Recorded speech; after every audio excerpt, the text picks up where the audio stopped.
For anybody still watching, are we broadcasting on Facebook too right now? All right. Yeah, we are recording this. Okay, it's going to be captured for the final. Can you give her a second? She'll Yes, get on absolutely. Facebook.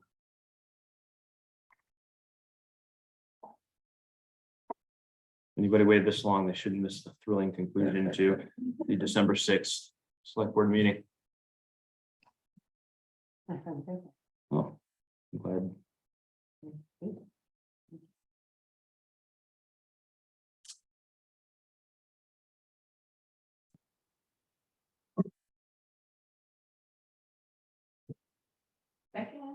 Loading. Okay, we're good. All right. She's gonna do it. All right, so we had a small technical glitch. We're back live. We were in the middle of item 16 on board docs with the town administrator report, and nobody has any comment on the town administrator report. Nope. Very good. So moving on to the chair report. I also want to congratulate the fire department and that building committee and everybody who worked on that for opening up. Looking forward to getting a look at the inside. So that's a long project that a lot of people put a lot of time into, and deeply appreciative for everybody who got us to the opening that we are seeing. They're taking calls out of there now.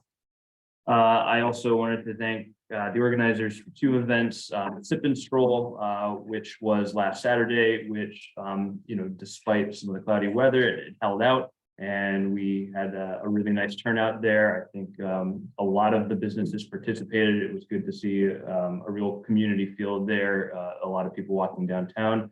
And I think when we got a small little bit of rain, people went into the restaurants, and so happy about that too. Exactly. And so it all worked out. So thank you to all the businesses who participated and all the people who came out, and it was good to see everybody there. And then once again to Jen Picarelli and her team for all the work into the parade. We covered that earlier, but again, a good event and a fun one. And so it's glad to have somebody step up and organize that, and that's no small feat.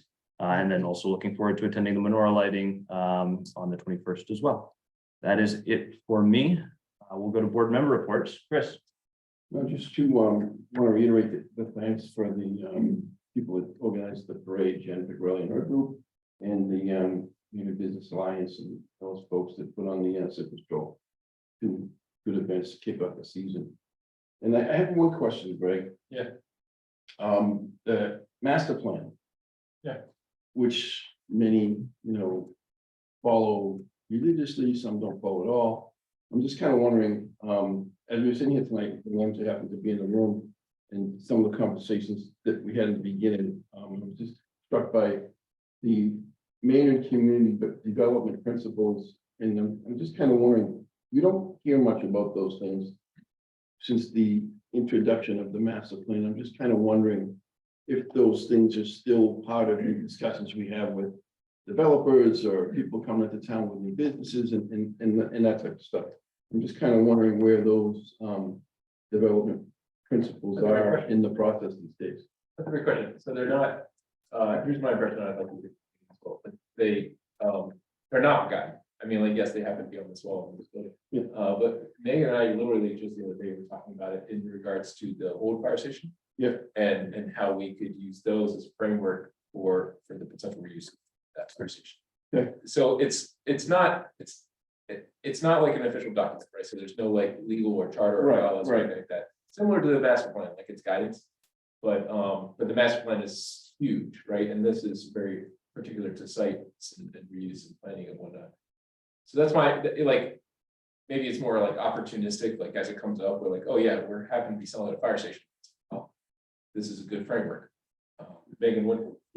Yeah, I agree. I mean, I think we do use them in our, so much of the development in Maynard has to be infill, as you know, feature principle. A lot of anything downtown in our downtown overlay district is protecting character of downtown Maynard. So I would say they are kind of honorable community projects. Okay, I mean, that's, I don't doubt that they were, just. Yeah, no, It's just something that in the past, it was something that we kind of talked about with almost every development that came through, every project. It seems to be that we hear a lot about the master plan. We don't hear about those that much. So, and I'll add that I believe they were inputs for the master plan as well, among the other planning documents that we looked at when they formed that. And I'll back up to the chair report. I also had an opportunity as a liaison to the master plan steering committee to attend them. They're going through their annual process, and they've developed some really, and Julie Flannery actually developed some nice sophisticated tools to collect information from all the different committees that are hopefully will provide even better feedback from those on where they are in the different goals, how they're prioritizing it, how they've reprioritized since the master plan has come out. And so I'm really looking forward to seeing that feedback when that committee assembles it. So I'm glad to see them on the job and working towards tracking all of those activities. Sorry, Chris. The last question I have, do we know if Oz Floors is closed permanently? It's been closed, there's been a closed sign on the front for.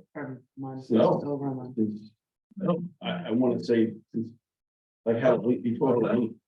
Should ask Chief when he was here, but Yeah, I know, I don't know, I just happened to notice the sign, and somebody had asked about it at one of our prior meetings, somebody mentioned it, and I just don't know if they're permanently closed or. If I hear, I'll let you know. I just don't know, but there's no activity, there hasn't been any activity there for quite some time. That's it, thanks. Justine. Echo sentiments about the citizen stroll and the parade. Thank you to everybody involved. It really does bring out the best in the town. Also, another event that's coming up that is going to bring out the best in the town again, and you have to put the plug in, is for the WAVM telethon. It starts on, it's actually, they're doing Saturday into Sunday this year. So it starts at 8 a.m. on Saturday morning. And they're getting ready and in the final stages of getting all the auction items. And there's actually a donation page that's live already, I believe I saw. So appreciate anything, I appreciate the support that they get, and I appreciate all the students and parents that are helping us to move that forward. And I'll be there at 8 a.m. to present the select board's annual donation. Thank you, Sam. Yes. We'll take care of that. Yeah. I know that volunteers at the meeting. They did. Jeff? Yeah. Yeah. Very good. Anything else? That's it. All right. David. Yep, I'll echo the comments about the two events this past weekend, but I did want to comment because it's very important to those who it affects. The Housing Trust has basically finalized our rental assistance program that will be available for qualified Maynard residents in the coming months. It's expected that what did we say, April is when we expect, April or May 1st is when we expect there to be money available for those who are in need to supplement their rent. Requires cooperation with the landlord. And there are requirements relative to various things that will all be advertised. We're being helped out by what is it, RHSO or whatever, Liz Rust. Yeah. For her team.